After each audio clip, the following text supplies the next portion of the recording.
গেঞ্জি নিয়ে আসলাম। আসলে উনি দেখতেছি যে এই যে হাটের ভরা বাজারের ভেতরতে খালি গায়ে ঘুরতেছে। আমাকেও বিষয়টা দেখি খুব খারাপ লাগলো। এই এদিকে শুনেন, আপনি মূলত যে খালি গায়ে ঘুরতেছেন, আপনার কি বাসায় কাজ জামা কাপড় নাই? জামা কাপড় নাই আপনার? শোনেন, এদিকে শুনেন, আপনার কি জামা কাপড় নাই বাসায়? নাই নাই, জামা কাপড় নাই।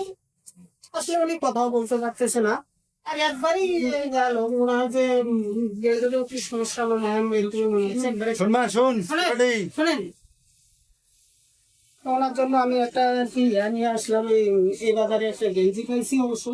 এই গেঞ্জি ছাড়া এই বাজারে কোনো ভালো কোনো জামাও নাই, আর কি ফ্রক জাতীয় কোনো জিনিসও নাই। এদিকে আসেন, এদিকে আসেন। সকালবেলা কিছু খাইছেন? খাইছেন? সকালবেলা কিছু খাইছেন? আর নাই? কাপড় চুলে যদি এবার খুলে খান নাই? সকালবেলা কিছু খান নাই? এটা খুলিস না হবে। এটা খুলিয়েন না, এটা খুলিয়েন না। আসলে উনি কথাও বলতে পারতেছে না অবশ্য। টাকা দিলে বুঝলি? না না দিন না ফেলে হ্যাঁ, টাকা দিলে অবশ্য উনি টাকাও ফেলে দেয়। তা ওনার অবশ্য ভিডিওটা বেশি না করে, বেশি লং না করে ওনাকে আমি বাইরে নিয়ে যা খাবার কিনে দিব আর কি। বাইরে ওনার খাওয়ার ব্যবস্থা করে দেবো।